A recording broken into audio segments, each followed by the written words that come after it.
conditioning. But in those days, when I started it, I had a good idea, and of course I had a beard, as you saw earlier. So I suppose beards and environmentally friendly thinking went together in those days. So what is happening here? Is my entrepreneurship being affected by the experience economy? This is only something I've asked myself recently, because I hadn't actually thought about it. For me, it's always been the experience. However, I've always been in quite soft, business areas. So I've never really thought about hard business areas. What is the experience economy? Has anybody heard of the experience economy before? I will bet that every single one of you has spent money because of the experience economy. Every one of you. Maybe even today. Maybe even in the last few hours. Well, in a nutshell, welcome to the experience economy. Because you're in it. You're part of it. How many of you sent a message out today via Twitter or via Facebook? Or how many of you communicated with the outside world today? All of us. All of you. And what did you communicate about? Everything. Everything. This is fantastic. So you ask the question, all of us. What did you do? Everything. Talk about integrated society. Now, before we go any further, and this is especially useful for the university students, because you should always reference what you do. Yeah. Whenever you write anything or whenever you say anything, you should always say where you got it from. Now, B. Joseph Pine II and James Gilmore, they have written, since 1999, there's been quite a lot of updates of this. It's a theory and it's a book called The Experience Economy, and they've really researched it in great detail. Now, some of the stuff that I'll give you, one of the examples I'll give you is straight out of their research, but it's quite interesting. When I read it, I could just see exactly how my career had gone in the same pathway as they were describing. But now, we'll go away from the service sector and we'll look at a commodity, a product, the coffee bean. Right. Who thinks that they can tell me how much does a cup of coffee cost if you just grind those beans now and boil it up and make a cup of coffee? In other words, what is the basic price of a cup of coffee? In dollars, then, let's say, because that's the easiest. €3. Half a dollar. €1. €3. Half a dollar. 70 cents. Go, 70 cents, we're getting there, but down there, 50 cents. 40 to 50 cents. No, hang on. 40 to 50 cents. No, that's two. 4 to 5 cents is a cup of coffee from the beans. 4 to 5 cents is what it's worth. That's the commodity. So basically what you have to take is the commodity price of beans, of coffee beans. 4 to 5 cents is a cup of coffee, the basic price. It goes up to 40 to 50 cents once you start making it for somebody else. Service. Yeah. So if you go to a normal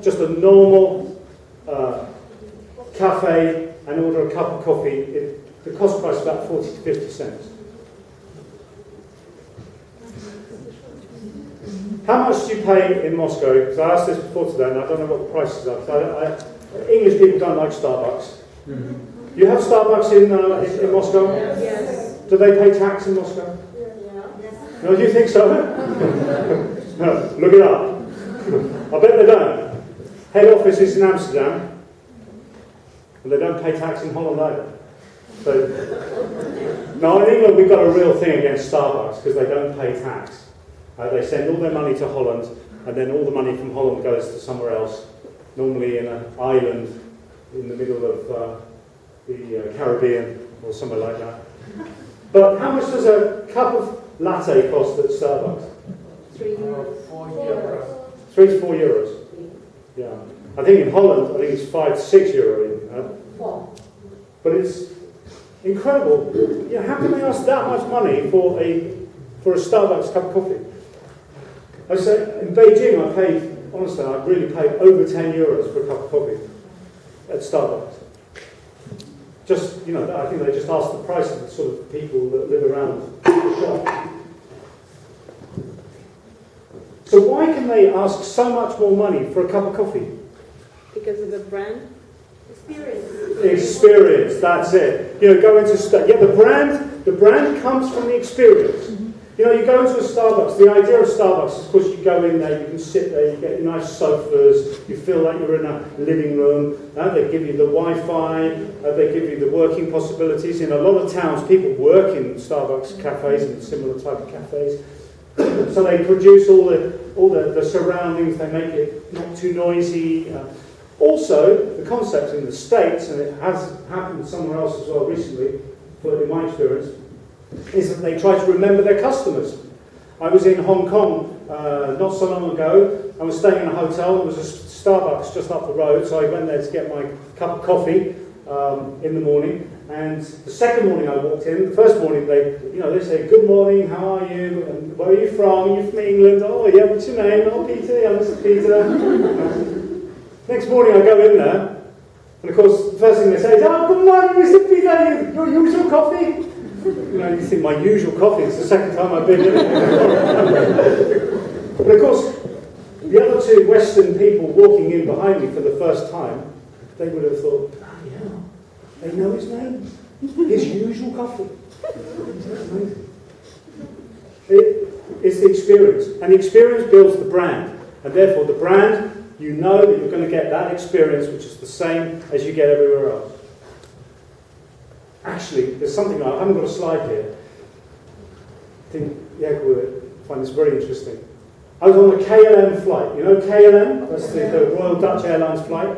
I always fly KLM because I like the brand. It just feels safe anyway. And they speak Dutch, and I think, well, you know, anybody who speaks Dutch on an airplane must be, you know, they must know what they're doing. But I was flying to, I don't know, somewhere in Asia. So it was a long haul flight. And I was sitting there, not in business class, but I was sitting in, you know, you can buy those seats sometimes that have bigger space. You pay extra, it makes you feel more important. But actually it's still economy. And then, you know, and then the guy who came up, the steward, and he was walking, he was giving people their little towels. They had to wipe their face before they get their coffee or whatever. And he came up, and he handed over my towel. My wife was sitting next to me, and my son. My wife couldn't believe it. He handed me the towel and he said, "Mr. Birdsall, your towel, and how are you today?" And I looked at him and I really thought to myself, do I know you? When did I see you? You know, how do you know my name? For God's sake, there's 400 people on this aeroplane. How do you know my name? And of course, he'd done that about 3 or 4 times to different customers. And he kept going on. And it took me about an hour and a half before I said to him, "Look, you know, do you know me?" And he just laughed. He said, No. I go through the passenger list before every flight and I choose 5 people who I'm going to remember their name." Yeah. I mean, you know, I don't have to tell you how important that is to sell the brand KLM. That guy's doing it. I wrote a letter to the director of KLM. I said, "This guy needs a medal. He really is." So what Pine says is the experience that you provide your customers, it must be memorable and it must be personal. So anything you can do to make buying something personal and memorable, you're going to win and you're going to be above your competitors. And big companies will do it in some of the strangest ways. And you'll see how some of those people do it later. So now get back to the theory just quickly. We go from commodities, your coffee beans, to the goods. Your goods is the cup of coffee. So here you've got your commodity price, there you've got your good, your cup of coffee, which is the 40 or 50, 4 or 5 cents. Then your services. So you're going to actually get somebody to make the coffee for you and give it to you. That's your 40 or 50 cents. And then you have your experience. And that's your 4 to 5 euros for a cup of coffee at Starbucks. That's a very, very simple business model. Actually, after experiences, some people are saying we can take this further. Well, I won't go into that now, but there is a stage after experiences that you could be considering. Lifestyle.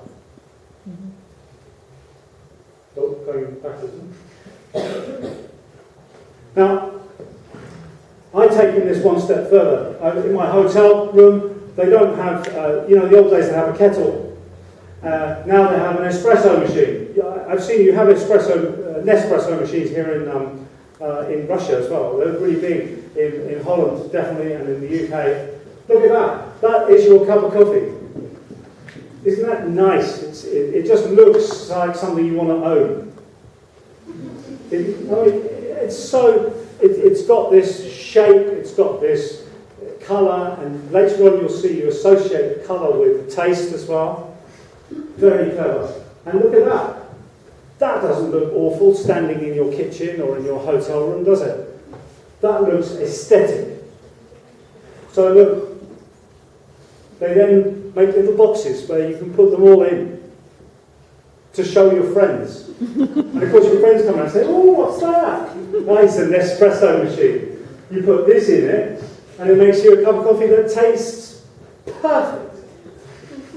And I've even got a little box to put it all into. Yeah? And I don't know, these things cost loads of money. And the thing is, you buy it in Holland, you have to buy it online. So you end up thinking, oh, I better buy a box, and so you order 100 capsules of this, 100 capsules of that. Oh, my wife drinks decaf, so I'll do 100 capsules of that type of decaf and of that type. And of course, with your box, you get a little label. Look, it gives you the decaffeinitos, the lungos, the espressos. And the pure origin, and then all the different names, and you can just see people saying, oh, I'm a Vivaldo Lungo man myself. Oh no, I'm a ristretto. Yeah, so you're creating a whole education in coffee. People, I mean, for goodness sake, 20 years ago, do you think my parents knew what a ristretto was? or a fortiso lungo? And they could even explain how it tastes or how it looks. No, of course not. This is totally new. It's totally the experience, and you expect it. You expect these companies to provide you the education to go with the aesthetic feeling, with the shape. It's got to fit. So coming back to Pine, you can now see all these things. Entertainment, yeah, the theatre, but also the cooking, the educational, the cooking again. You're teaching people how to do the pizza. You're teaching people how to prepare their food while they're going to a restaurant. The aesthetic, the shape of the coffee machine, the shape of the very worthless bit of coffee in a box, in a capsule. And then you have the participation, obviously. You have the passive participation and the active participation in educational, so people doing things. Escapist. Have we looked at escapism yet? Not really. I'll show you something that I can give as an example of escapism, but there are other sort of areas of escapism. Your social media, to an extent, is escapism, because you can have whole relationships online which are not real. Or you can have relationships online which are real, but which you can switch off. Yeah. No, I mean, also just, you can control when you chat to people, you can control when you have interaction with people, or when you don't. But there are other escapist things, I'll show you that in a second. So, now, this is the escapist bit. I bet none of you have heard of milk tray. Anybody heard of Milk Tray? No. Milk Tray was a very, very famous chocolate brand in the UK by Cadbury's, which was the big chocolate manufacturer. And they had an advert which was running for about 25 years on British television, which always had the same theme to it. And they linked it to a type of escapism which you can see other products linking to as well. And I'll show you the video and then you'll be able to understand what that means. It's very short, but it's...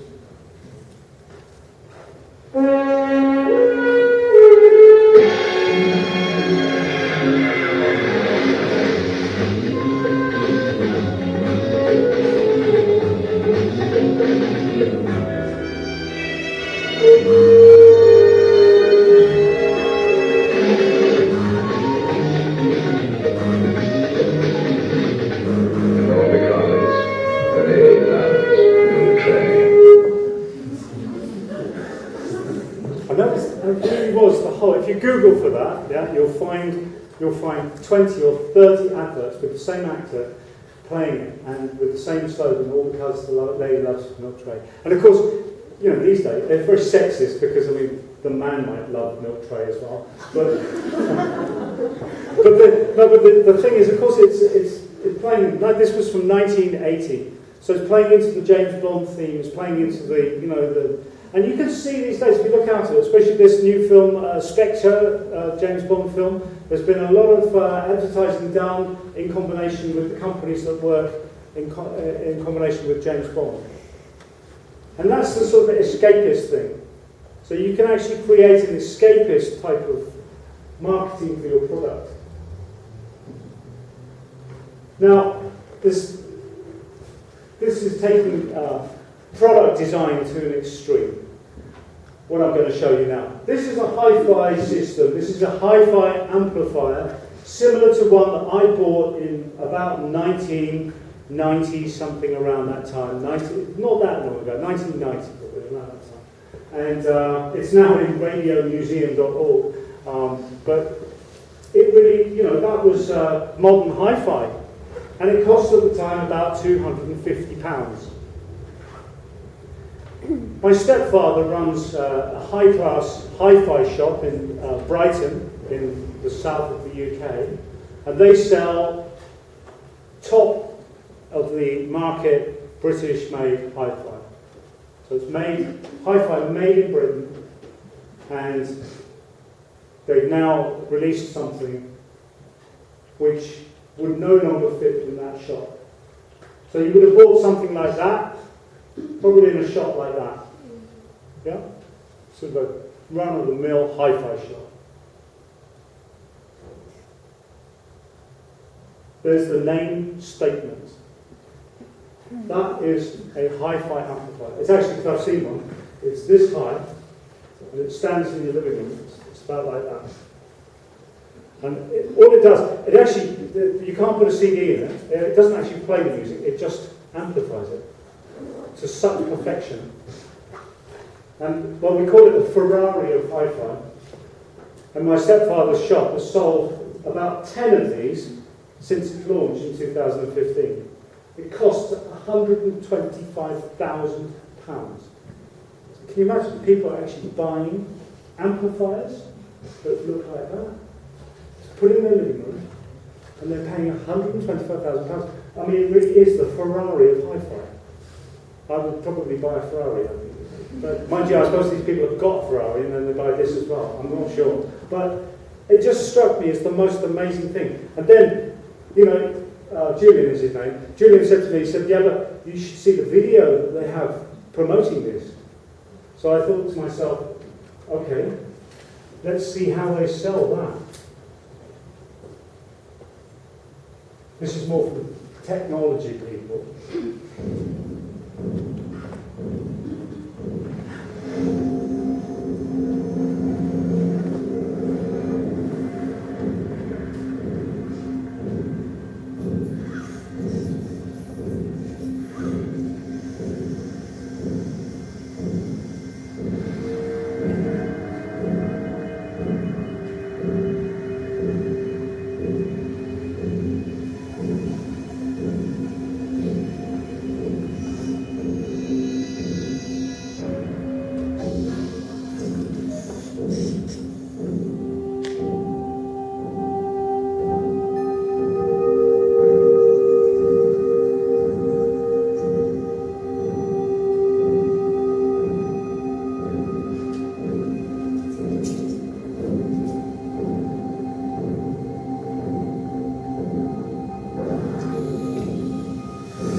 What about that for a promotional video for a piece of hi-fi?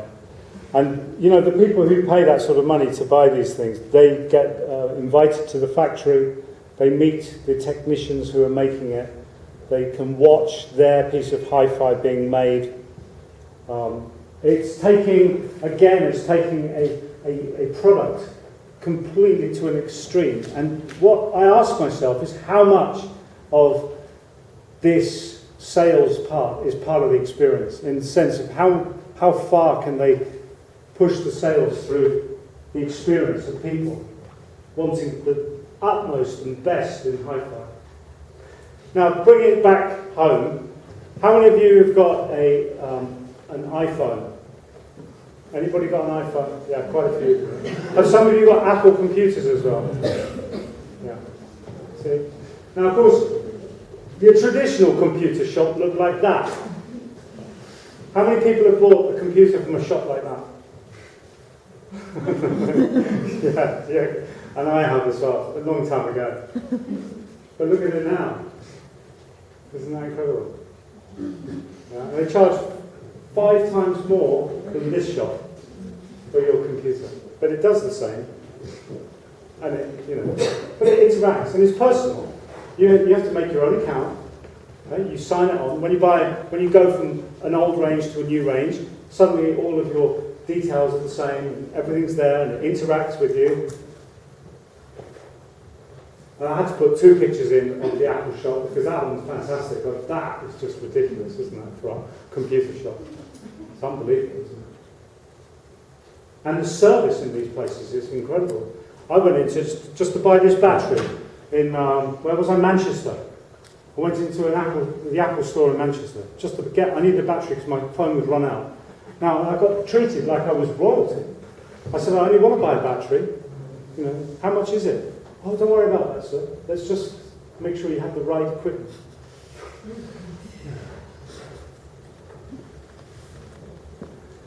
Okay, now, we're here because of higher education. Now, I love this because I love bashing my parents' countries because I actually promote this country. But, study in the UK. So this advert here says, why UK? And then they show you a red bus, big red bus. Oh, you like travelling on big red buses, I suppose. Yeah, or Big Ben. Do you know the tower is actually not Big Ben? Did you know that? Yeah. What is Big Ben? It's the clock. The clock is Big Ben. The tower is the tower of Big Ben. And the Tower of London. And the pretty girl selling study in the UK. It's amazing. So there's, they're triggering your feelings, your experiential feelings about studying in the UK. They're not advertising, the best degree programs, the best universities, the fact we all speak English, well, cheap, they're not cheap, they're expensive, so I suppose they're not. But, and then I looked at my other country, Switzerland. Wow. Study in Switzerland. So, we're going to study mountains, trains, nice buildings. There's not a student to be seen, but they both say study in Switzerland. But of course, you all know Switzerland. Yeah? So why would you go to study in Switzerland? For what reason? No, what reason can you imagine somebody to go study in Switzerland? Yeah, but why would they go and study that in Switzerland? Why not study it somewhere else? The image, the high quality. Yeah, you'll see every Swiss school will sell its programs with the Swiss flag. It's very, very identifiable. The British flag is also used. You notice that it's going to be interesting, you see, when England leaves the European Union, which it will do in June, my prediction, you can write that down. Then Scotland will say, well, we want to stay, so then we'll get another referendum. Scotland will leave the United Kingdom, and then you have a problem because then the flag changes, because the white bits and the blue bits, anyway, something happens to the flag which is really serious, So all these schools will have a problem. Switzerland, of course, doesn't. So the 5 key principles of designing this type of concept is you have to theme the experience. Make sure that the experiences, that people understand what the theme is of the experience. You give positive cues out. So don't advertise the fact that Switzerland is very cold in the winter, because most students from Southeast Asia don't want to know that. Yeah? Don't advertise the fact that London is actually quite a dangerous place to walk around as a student at night, because parents don't want to know that. But you push all the positive things. Eliminate negative cues. Mix in memorabilia. So, make sure that when all the students arrive, they get a nice badge of the Tower of London. Or you take them up to a mountain so that they can buy some goat's cheese. And you engage all the senses. Okay. So now we've come to the more important thing. No mountains. Yeah, we've got some hills in some parts of Holland, but most of Holland is very, very flat. So if you're talking about study abroad, the commodity is a diploma or a degree, but it's basically a bit of paper. And the bit of paper is worth about €3.